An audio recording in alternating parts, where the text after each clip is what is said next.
हो हो. ए please me phone ठेवू का ग? कॉलेजला जायची तयारी करतेय. तुझा फोन आला ना म्हणून. हो हो. अण्णा मजेत असावेत गावी. काही फोन नाही पत्र नाही म्हणजे समजायचं मजेत आहे. ए मी फोन ठेवू का ग? अगं कोणीतरी आले दारावर. एक मिनिट नाही तर होल्ड कर. हो हो. आता कोण आलं? बंटीच असणार. अय्या अण्णा तुम्ही? अहो या ना या. या सद्गुरु. हे घे बाय की. हो हो द्या द्या. अरे बापरे. आलेच मी. हा ये ये. I I. हो 100 वर्ष आयुष्य आहे तुम्हाला. ए चल परत घे आधी, नाही तर आलो तसंच परत नाही ना. हे काय अण्णा आल्याला परत जायची भाषा का? नमस्कार कर. हो आयुष्यमान भव. अहो फोनवर आता तुमच्याबद्दलच बोलत होते ना म्हणून म्हटलं 100 वर्ष आयुष्य आहे. तेच बोलणं अर्धवट राहिलेलं दिसतं. हे काय? अय्या हो. कोण? हॅलो. अगं हो हो सॉरी हा. अगं अण्णा आले ना आपण त्यांच्याबद्दल बोलत होतो आणि तेच आले. एक काम करशील तू कॉलेजला चालली आहेस ना? हा प्लीज एक निरोप दे ना मी येत नाही म्हणून. बरं बरं हा मी संध्याकाळी फोन करते तू. बाय. हे काय आता मी आल्याबरोबर दांडी कशाला मारायला पाहिजे कॉलेजला? मग मला वाटलं तो फक्त बंटीच दांड्या मारतो काय? तू सुद्धा आता हा गेलाय ना कॉलेजला का तो पण बंटी बरोबर गेलाय? बंटी बद्दल बरंच कळलेलं दिसतंय तुम्हाला. तुम्ही बसा मी पाणी आणते तुमच्यासाठी. हे नको नको आता काय नको. स्टँड वर येतात सगळं करून आलेलं. तिथून त्या मन्नाला पण फोन करून टाकला. म्हटलं जेवायला दुपारी तुझ्याकडेच येतो. काय आता तुम्ही घरात सापडेल असं मला कुठे वाटलं होतं म्हणून. कमाल करता अण्णा तुम्ही. काय तुम्हाला माहितीये ना एक चावी शेजारी ठेवलेली असते म्हणून. हो आत यायचं आणि मला कॉलेजला फोन करायचा. ते काही नाही तुम्ही कुठेही जायचं नाही. मी मन्ना भाऊजींना फोन करते आणि त्यांना सांगते. तुम्ही बसा मी आलेच.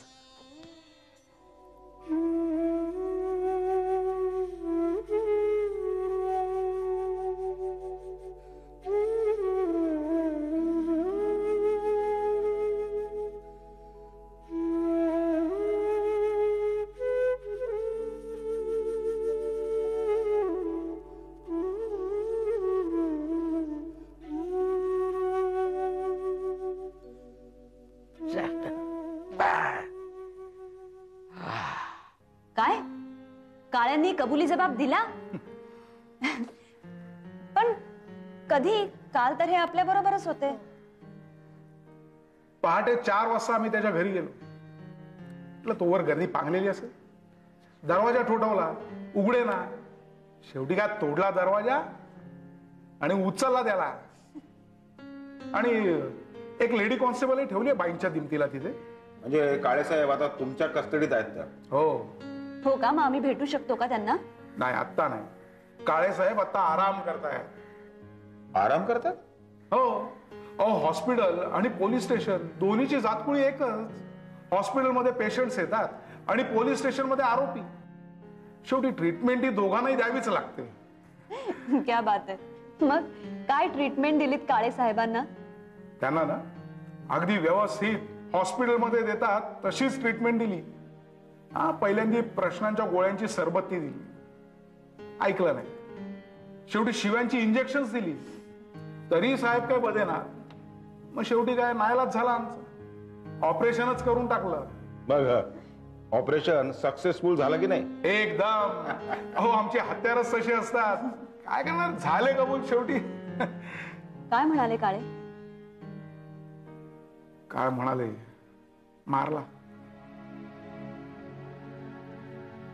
मारला मुलाला. पण बायकोच्या शेवटपर्यंत स्वतःच्या नाही म्हणाला. पण काळ्यांना हा भानामतीचा अघोरी मार्ग कोणी सुचवला? अहो त्यांच्या मोलकरणीने. अहो स्वतःच्या बायकोबद्दल संशय घेणारा इसम स्वतःच्या मोलकरणीशीच अनैतिक संबंध ठेवून होता. काय कमाले नाही. आणि आम्हाला त्यांचे सगळे शेजारी पाजारी सांगत होते की हे काळे कुटुंबीय अतिशय सभ्य सुसंस्कृत आणि सुशिक्षित आहेत म्हणून.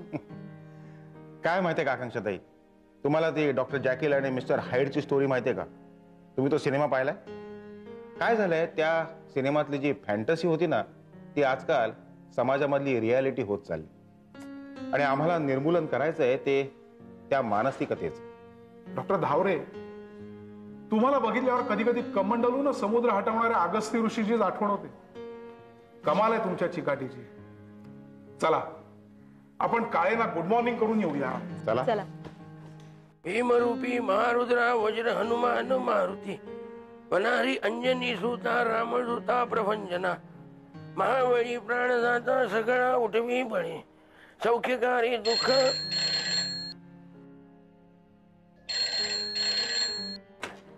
हॅलो, काय बंटी है क्या? ओ कोण तुम्ही? नावावरून तर महाराष्ट्रीयन वाटतंय. मग बंटी है क्या काय विचारते? हो बंटी म्हणजे काय तुम्हाला बाजारातली वस्तू वाटली काय? हाय हाय देऊ काय 1 किलो बांधून? ठेवलं बंटी है क्या? वा बर भीमरूपी महारुद्रा वज्र हनुमान मारुती वनारी अंजनी सुता रामदूता प्रभंजना महाबळी प्राणदाता सकळा उठवी बळे सौख्य. वा वा वा. अहो अण्णा आजोबा तुम्ही? अहो तुम्ही कधी आलात? कधी आलात काय? माझी आता निघायची वेळ झालेली आहे तुझी वाट बघून बघून. सॉरी सॉरी अण्णा आजोबा.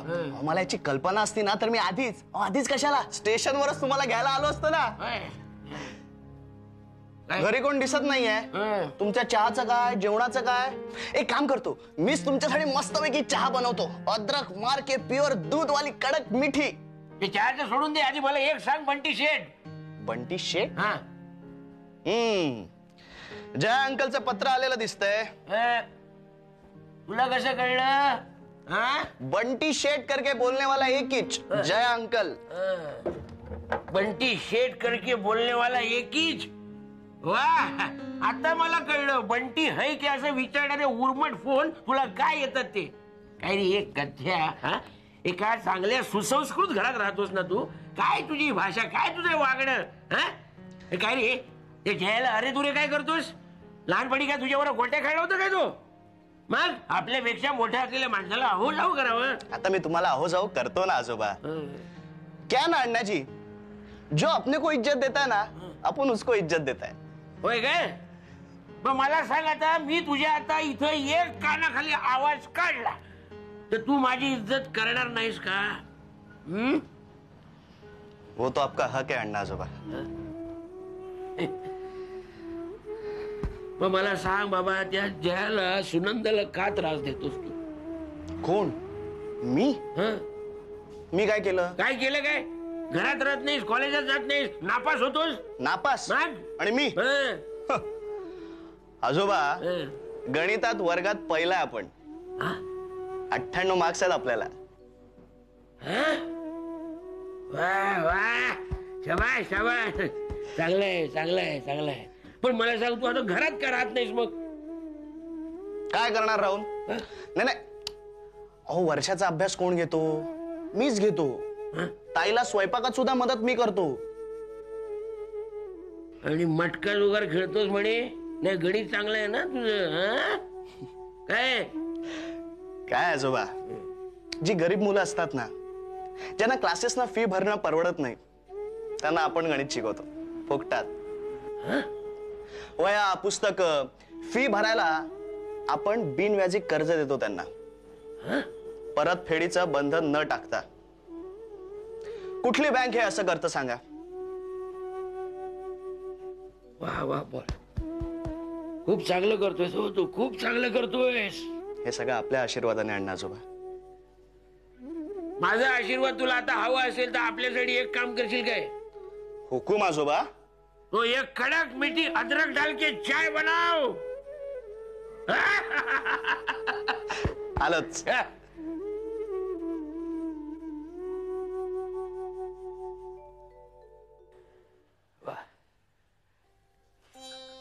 वासंतीबाई, पोलिसांनी तुम्हाला त्रास नाही ना दिला काही? नाही. हे कसे आहेत? मी भेटू शकते त्यांना? हो, तुम्ही म्हणाल तेव्हा मी तुम्हाला त्यांना भेटायला घेऊन जाईन. ना पोलिसांनी त्यांना जास्त त्रास नाही ना दिला? तुम्ही मला मगाचपासून हे सारखं का विचारताय? नाही ते टीव्हीवर दाखवतात ना. नाही हो, हे टीव्हीवर जे दाखवतात ना ते सगळंच खरं असतं असं नाहीये. वासंतीबाई, तुम्हाला एक विचारू, काळ्यांनी प्रत्यक्षात आणखीन काय छळ केला तुमचा? ते सगळं तुम्ही टीव्हीवर दाखवलात ना तरी कोणाचाही विश्वास बसणार नाही त्याच्यावर. वासंतीबाई, हे सगळं टेलिव्हिजनवर दाखवण्यात मला खरंच काही इंटरेस्ट नाहीये. फक्त एक स्त्री म्हणून जाणून घ्यायची इच्छा आहे, इतकंच. अर्थात तुमची हरकत नसेल तर. पोलिसांना काय सांगितलं त्यांनी? ते म्हणाले मारलं तिच्या मुलाला.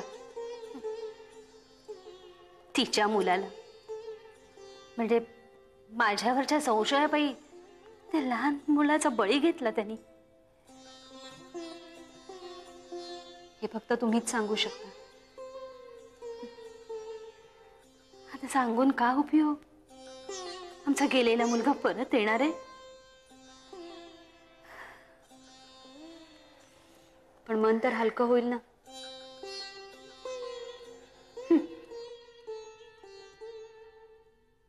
माणसासारखा कधीच वागला नाही.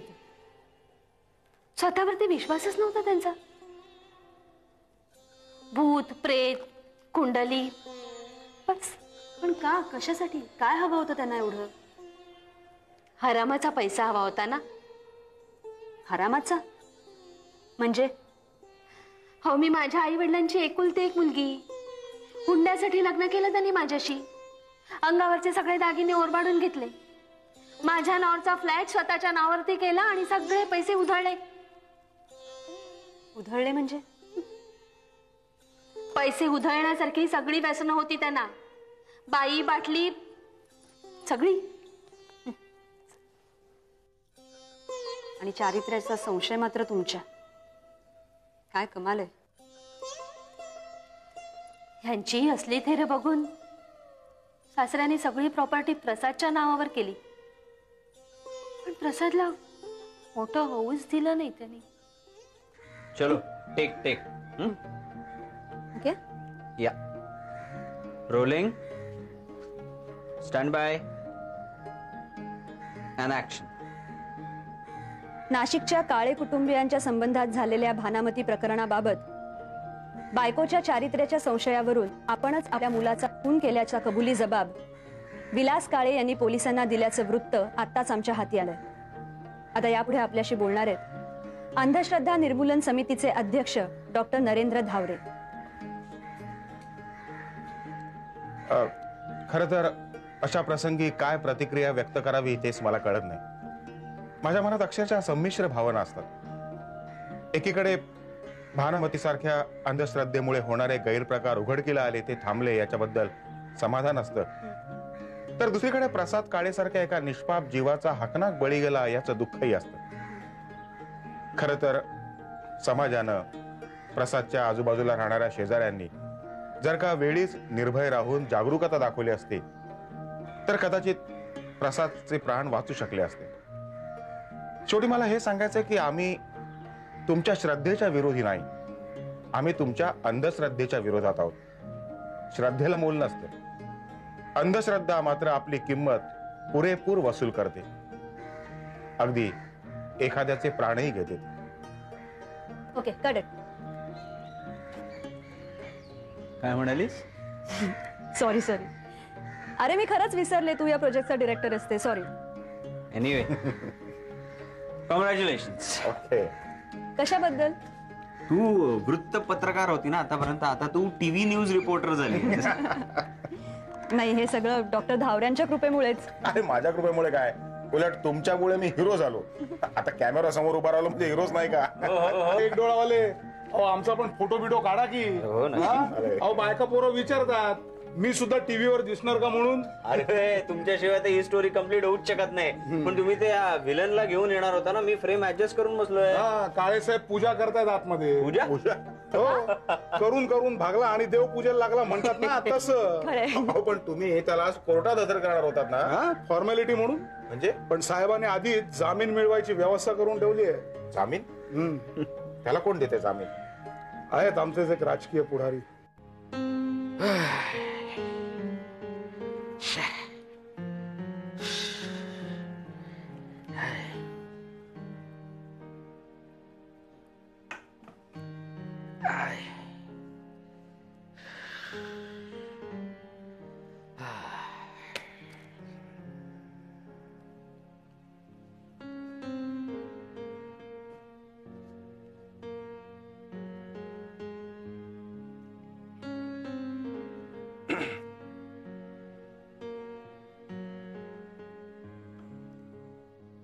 काय म्हणतंय बंटी मिशन? बंटी मिशन कोणाचं? कोणाचं? अहो मीच बोलून घेतलं ना तुम्हाला, कठीण समय येता अण्णा कामासी येते म्हणून. काय कठीण समय वगैरे कोणाचं आलेलं नाहीये इकडे. मग सगळं ठीक आहे, व्यवस्थित आहे. हा मग मग चला जेवून घेऊ. तुम्ही घ्या, मी थांबतोय. थांबताय म्हणजे? येऊ दे त्याला. तो येईपर्यंत तुम्ही का उपाशी राहायचं काय? कधी त्याच्यासाठी थांबलायत काय? वाट बघत थांबलायत? थांबतच आलं आतापर्यंत. काय झालं का तुम्हाला? अहो मी तुम्हाला माझ्या मदतीसाठी म्हणून बोलून घेतलं. म्हटलं तुम्ही इथे याल, तुमचा जरा हिसका दाखवाल, तो बंटी ताळ्यावर येईल, तर तुम्ही उलट माझ्याच विरुद्ध बोलताय. काय काय झालं काय? काय काय काय आज त्याच्यासाठी जेवायचं थांबताय, उद्या त्याच्यासाठी जुगाराच्या अड्ड्यावर जाणार तुम्ही. हा उद्या जाणार आहे. इथे घरी बसून पेपरातली कोरडी सोडवण्यापेक्षा ते बरं. मग ही करमणूक आहे, जुगार नाहीये बरं का. होय काय? आणि काय हो हा? एक मी सोडा, माझी बायको सोडा, बाकीचे सोडा, आम्ही खोटं बोलतो असं वाटतं तुम्हाला? मी कुठं तसं म्हटलं? काय तुमचं मत काय त्याच्याबद्दल? नाही नाही, मला एक गोष्ट कळत नाही. शेजारी पाजारी त्याचे कौतुक करतात, तुम्ही का त्याला नावं ठेवताय? मग खरं कोणाचं सांग मला. मग काय काय ते सांगा ना. हे बघ, तो माझा नातू आहे. जशी मला वर्षा तसं तो. मला फक्त एवढंच म्हणायचंय, त्या पोरांमध्ये जे काही चांगले गुण असतात त्याचं कौतुक करावं. म्हणजे त्यांच्यामध्ये असलेल्या सुखांची त्यांना आपोआप समज येते. सतत त्यांना वाईट बोलणाऱ्या पालकांच्या समोर ना ते चांगले गुण सुद्धा कधी दाखवत नाही, चांगलं मनातलं बोलून दाखवत नाही. समजलं? हो का? हा. मग मला सांगा ना, आम्ही नेमकं काय करायचं सांगा. पालक म्हणून काय करायचं? प्रत्यक्ष विचारा, त्याच्याशी सुसंवाद साधा, जे तुझ्या आणि माझ्यात या जन्मी शक्य नाही. सुसंवाद हा. तुमचं आणि माझं. चला जेवायला चला. आपलं ना गाढवाचं प्रेम आहे. चरायचं एकत्र, प्रेम करायचं एकत्र, पण त्याच वेळेला लाथाही घालायच्या. चला जेवायला चला. तुम्ही जा, मी थांबणार आहे त्याच्यासाठी. या जेवून तुम्ही. शेवटला विचारतो, येत आहे?